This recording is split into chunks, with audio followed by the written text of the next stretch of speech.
Welcome back. দেখছেন miracle আক্কেল Challenger 6। আর আজকাল আমাদের শো দেশ বিদেশে হয়। বাবু কবুলাও, রাশিদুল ইসলাম বাবু, বাবু সাতগাড়া, মিস্ত্রিপাড়া, রংপুর। এত বড় জায়গা থেকে কেন আসিস বাপ? প্লিজ ওয়েলকাম রাশিদুল ইসলাম বাবু।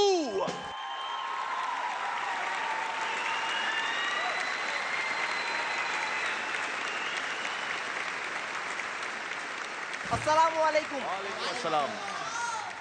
প্রতিদ্বন্দ্বীর সাথে মারামারি করে একজন পুরুষ একজন নারীকে বিয়ে করে, তারপর সেই নারীর সাথে মারামারি শুরু করে। একটি জাহাজে করে যাচ্ছিল একজন আমেরিকান, একজন জাপানিজ এবং একজন বাংলাদেশি।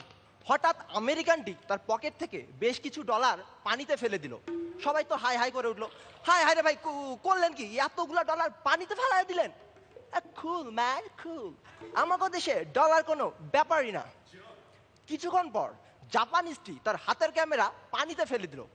এই ভাই, এইটা কি করলেন? এত দামি ক্যামেরা পানিতে ফেলাই দিলেন? আমাদের দেশে ক্যামেরা কোনো ব্যাপার না। হ্যাঁ,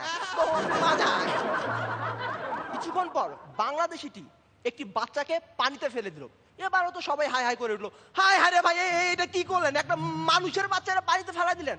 ধর্মিয়া, আমাদের দেশে মানুষ কোনো ব্যাপারই না, বহুত পাওয়া যায়। আহা, এখানে লাফটার নয়। পরের কাহিনী কি শোনা যাক। জাহাজটি তীরে ভেরার পর বাংলাদেশিটি তীর ধরে কিছু দূর হেঁটে গেল। বাচ্চাটি নদী থেকে সাঁতরে তীরে উঠে বলল, আব্বা, এই ডলারগুলো পাইছি, ক্যামেরাটা পাই নাই, ভারী তো ডুইবা গেছে। রনিদা, উপস্থিত বুদ্ধির একটা এক্সাম্পল নেই। তো সেদিন একটা ফ্যাশন শো এর পর লেট নাইট পার্টি সেরে রাত 2টোর দিকে বাড়ি ঢুকলো মির্দা। ঘরে ঢুকেই দেখে বৌদি ঝাঁটা হাতে দাঁড়িয়ে। সঙ্গে সঙ্গে মির্দা বলল, সে কি, তুমি এখনো ঘর ঝাড় দিচ্ছ? খুব খারাপ। জানালা একটা রেস্টুরেন্টে বসে চা খাচ্ছে। হঠাৎ একটা ঘূর্ণিঝড় এসে সব কাপ প্লেট খাবার চারিদিকে ছুঁড়ে দিতে লাগলো। সবাই রেস্টুরেন্টের আরো ভিতরের দিকে সরে গেল, কিন্তু জানালা ছুটলো রাস্তার দিকে। এ ভাই, কোথায় যাচ্ছেন? চিঠি পোস্ট করতে। এই ঝড়ের ভিতর? আর ভাই কোয়েন না, আমার বউ সকালবেলা আমার একটা চিঠি পোস্ট করতে কইছিল, আমি ভুইলা গেছিলাম। ঝড়ে কাপ প্লেট এলো পাতের উঠতে দেখা আমার বউয়ের কথা মনে পড়ছে। একটা সুইমিং পুল 1000 লিটার পানি দিয়ে ভর্তি করা হলো। আচ্ছা, পরিষ্কার করার সময় 1005 লিটার পানি পাওয়া গেল। আচ্ছা। সত্যি এই সাঁতারুগুলো না। এক আরব একটা রেস্টুরেন্টে ঢুকেই দেখলো একটা টেবিলে বসে খাচ্ছে জর্জ বুশ এবং বিল ক্লিন্টন। তো আরবটিকে শুনিয়ে বুশ ক্লিন্টনকে বলল, আচ্ছা, আগামীকাল আমরা যদি ইরাকে একটা বোম ফেলে 50,000 আরব এবং একটা ছাগলকে মেরে ফেলি তাহলে কেমন হয়? আরবটি তো খুব অবাক হয়ে গেল, কেন কেন একটা ছাগল মারবেন কেন? বুশ তখন ক্লিন্টনকে বলল, দেখেছো, বলেছিলাম না, আরব মারলে কেউ কোনো প্রশ্ন তুলবে না। প্লেন টেক অফ করার কিছুক্ষণ পর পাইলট তার পিঠে রিভলভারে খোঁচা অনুভব করে। পিছন থেকে অস্ত্র হাতে জানালা বলল, সোজা লন্ডনে যাইবা। আমরা তো লন্ডনে যাইতেছি স্যার।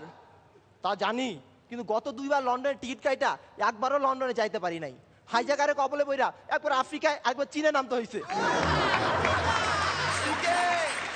সেদিন রাতে জানালা ডায়েরি ভাবিকে বলল, এই 12টা বাজে গেছে, চলো শুইয়া পড়ি। কেন কেন এখন শুমু কেন? দেখতেছো না কাটার উপর কাটা উঠা গেছে।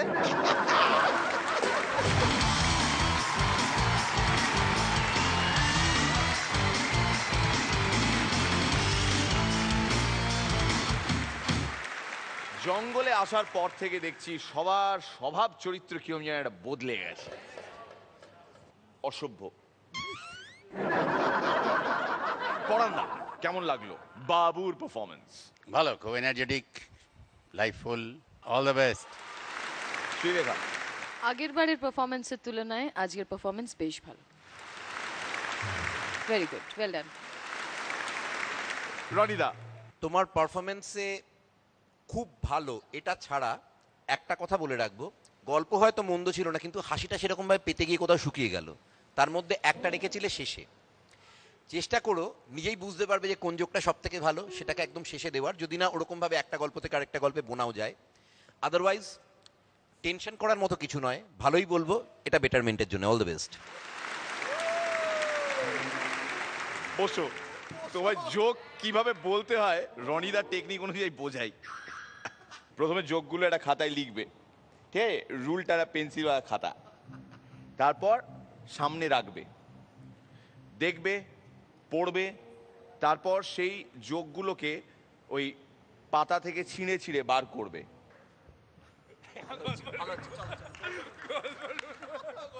গল্প দাদুর আসর।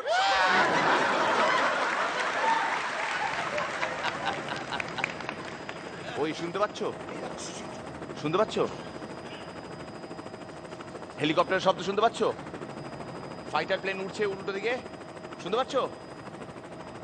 গুগল ম্যাপে সার্চ করছে জি বাংলা কর্তৃপক্ষ আমাদের। শালা ওইখানে বোমা মেরে মারো, ফিরিয়ে আনারও দরকার নেই।